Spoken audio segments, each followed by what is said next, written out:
Olá meus amigos, tudo bem com vocês? Hoje o programa vai ser um papo de cinema. E como estamos no Halloween, nada é melhor do que falar sobre filmes de terror. E para isso, vamos conversar com o sucessor de José Mojica Marins, o nosso monstrólogo Rodrigo Aragão. Pá.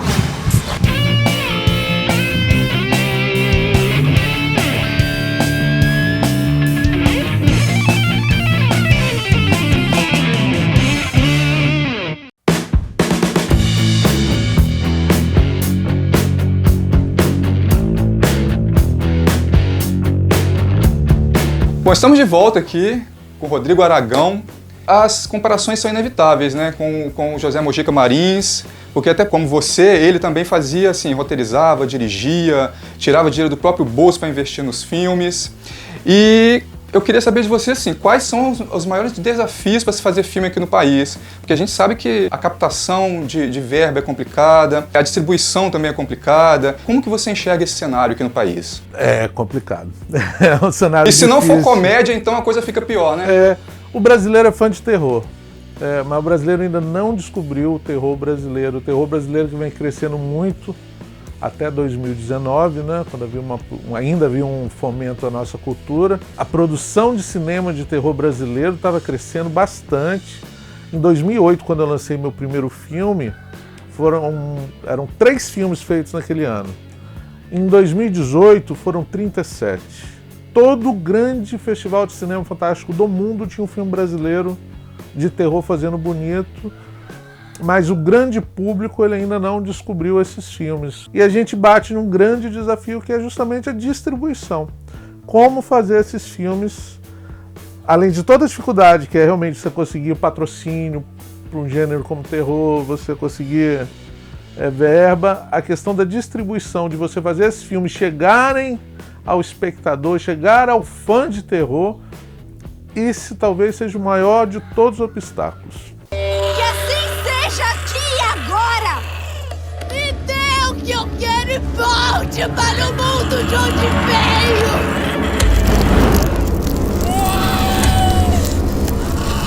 Rodrigo, a gente tem vários cineastas aí que se firmaram no gênero terror, como Jorge Romero, Dario Argento, que entregaram grandes produções aí. E também temos outros diretores que se aventuraram aí por outros gêneros e tal, como Peter Jackson, que eu sei que ele já influenciou bastante sua carreira. Ele dirigiu magistralmente o filme Fome Animal, né? Começou ali no Náusea Total também, que é um filme meio trash, e depois entregou Almas Gêmeas. We're not going to be separated. Você também se arriscaria, assim, dirigir outro gênero de filme que não seja o terror? Teria interesse? Contrário. Isso. Sim, faria outras coisas, inclusive um dos projetos que eu estou trabalhando agora é um projeto infantil, que para mim é o segundo gênero mais divertido, né? Mas eu espero aí estar lançando no próximo ano, talvez no outro, um projeto de bonecos. Eu adoro bonecos, sou muito fã do Tim Henson, de bonecos sobre o folclore brasileiro, que eu estou me divertindo horrores também escrevendo essa coisa infantil.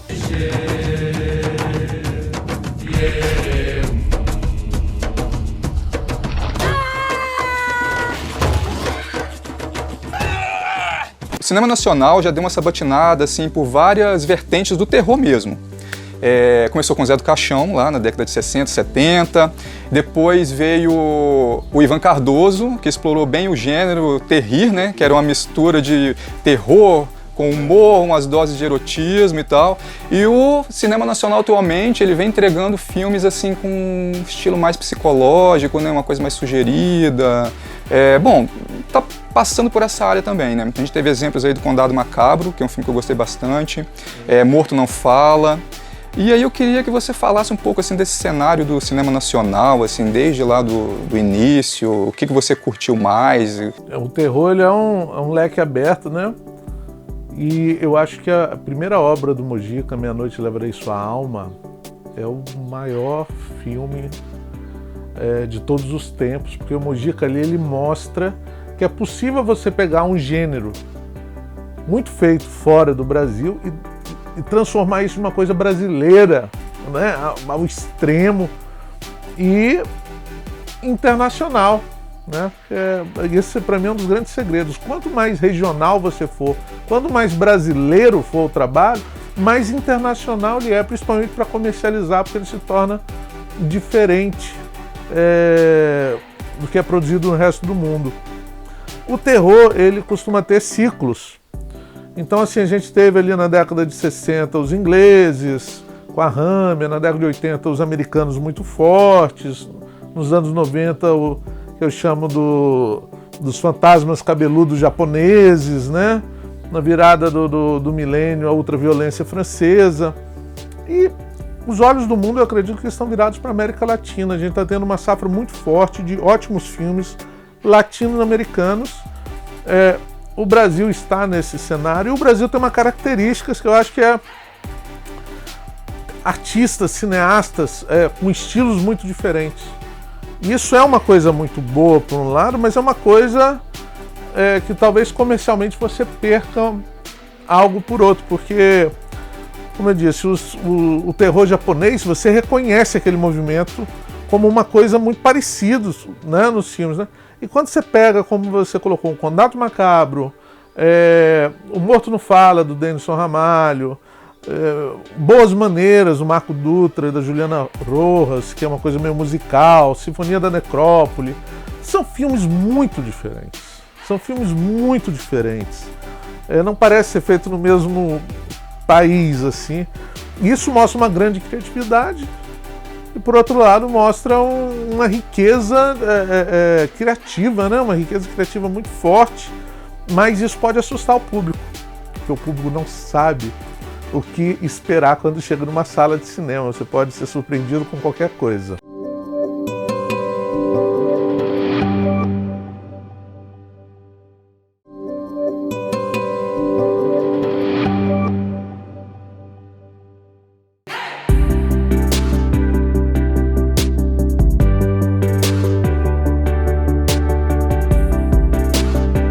Bom, Rodrigo, você falou aí um pouco dos filmes de fora, né? Tocou no ponto ali do cinema oriental, filme de terror oriental e tudo.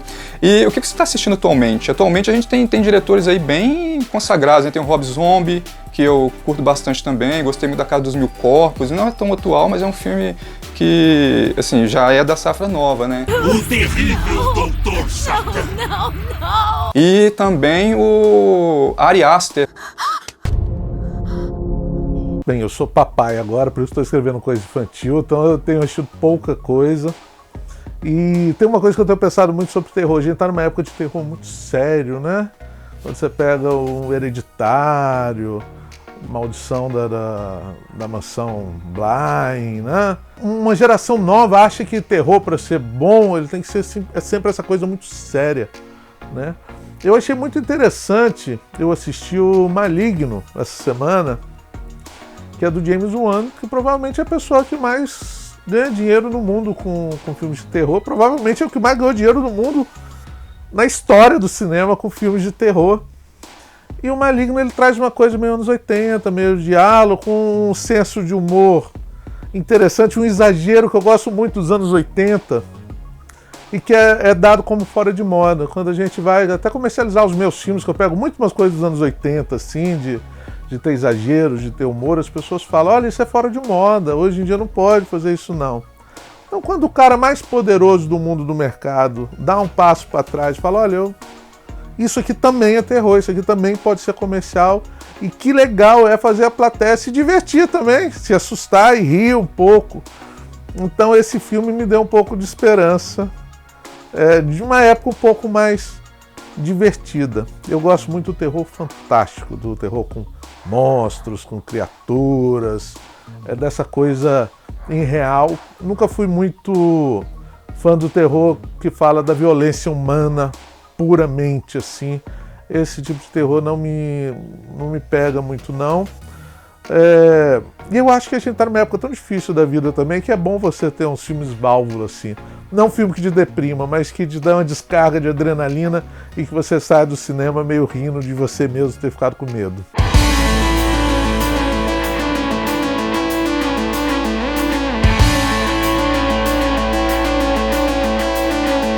Vamos falar um pouco da maquiagem, então, dos filmes. Assim, a gente tem maquiadores aí famosos, como Tom Savini, o Rick Baker, o Rob Bottin, que é o meu preferido. E agora, tipo, essa maquiagem meio artesanal tá saindo de moda, né? A gente tá vendo tudo muito digitalizado por aí. E aí, o que você acha disso, assim? Eu acredito que o mercado está chegando num ponto de equilíbrio. Eu acho que, por exemplo, a nova trilogia do Star Wars mostra isso, que é esse casamento entre o digital e o físico, né? As próteses, porque, cara, não tem como. Você jogar um balde de sangue em alguém falso e você criar um sangue digital para a pessoa imaginar como é que era, você nunca vai chegar naquela reação. Então acho que o mercado ele está entendendo que não é nem tanto para um lado, nem tanto para o outro, é o caminho do meio, talvez. E eu te falo, hoje minha principal fonte de renda ainda é o efeito especial. Não são assim os meus filmes, mas sim prestar serviço para filmes de outras pessoas nessa parte de efeitos especiais, que eu gosto, me divirto muito fazendo isso. Vamos fazer um monte de plano curtinho. Depois a gente pega o pessoal e dando corpo e tal, tudo pedacinho, sempre gente correndo no fundo. Rodrigo, o cinema, ele passa, assim, vira e mexe, ele passa por várias turbulências, né? Aconteceu a primeira vez lá com a invenção da TV, ficou aquela sensação assim, será que o cinema vai acabar? Depois veio o surgimento do videocassete. E também, assim, vários cinemas viraram igrejas e agora tem o streaming. Tipo, tem filmes que são produzidos já diretamente pro streaming, não vai pro cinema. Os últimos 100 anos foram uma loucura, né? Desde que o cinema foi criado, tudo mudou muito. Sempre se ameaça acabar com o cinema acabar e tal. Eu acredito assim, meu pai, ele foi dono de cinema há muitos anos na vida dele, ele dedicou a maior parte da vida dele ao cinema e ele era dono de cinema de rua, que é um tipo de cinema que não tem mais no Brasil, né? Então a experiência de se ir em uma sala de cinema, que eu gosto tanto de ver uma grande tela, com aquele som e ter essa coisa coletiva e tal, isso é insubstituível, é um fato, é insubstituível, né? Inclusive eu acho que os melhores filmes para se ver no cinema realmente é o terror, porque é divertido você sentir medo de maneira coletiva, a comédia, porque o riso é contagiante, né?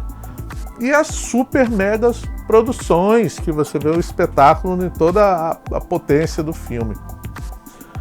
Mas o mercado mudou muito mesmo, eu acho que não tem como lutar contra o streaming, até porque os aparelhos de televisão também estão cada vez mais incríveis também, né? A pandemia deu um tapa aí. Eu posso dizer que, para mim, eu acho que para quem produz cinema no Brasil, não muda muito, porque é muito difícil você conseguir um espaço nas salas de cinema. As salas de cinema são grandes empresas poderosíssimas e você não consegue um espacinho ali no meio entre Vingadores, entre tantas superproduções americanas. É muito difícil você conseguir um horário, uma sessão ali do seu filme. Então talvez realmente a gente tem que abraçar mais essa tecnologia nova, o streaming, do que a grande sala. É uma pena, mas eu tô vendo de camarote aí o que acontece. Tempos em tempos a gente vai lá na sala grande, mas tá ficando cada vez mais difícil. Cortou! Senhoras e senhores, encerramos por hoje. Valeu, sorte! Bom, Rodrigo, eu queria que você falasse então para os fãs de terror, ávidos por sangue, partes do corpo sendo arrancadas, o que eles podem esperar da próxima produção, né, das Fábulas Negras? Será que vem um filme infantil por aí? Também. Bem, gente, para quem não viu, a gente está lançando o Cemitério das Almas Perdidas, que é o meu último filme, é um grande sonho da minha vida fazer esse filme. É um filme de terror épico, acho que o primeiro terror épico do Brasil, todo feito aqui em Guarapari, no Espírito Santo, e é um terror que fleta um pouco com a colonização do nosso estado, que obviamente dá um ótimo filme de terror. Isso. E para os meus próximos filmes, pode ser que o livro de Cipriano volte, e a gente está produzindo um projeto sobre um personagem do folclore brasileiro que foi pouco explorado, que eu gosto muito, que é o Corpo Seco. Esse é um filme que Mojica tentou fazer durante muitos anos, não conseguiu, eu estou uns anos tentando ainda, mas eu acredito que em 2022 vai dar certo. É isso.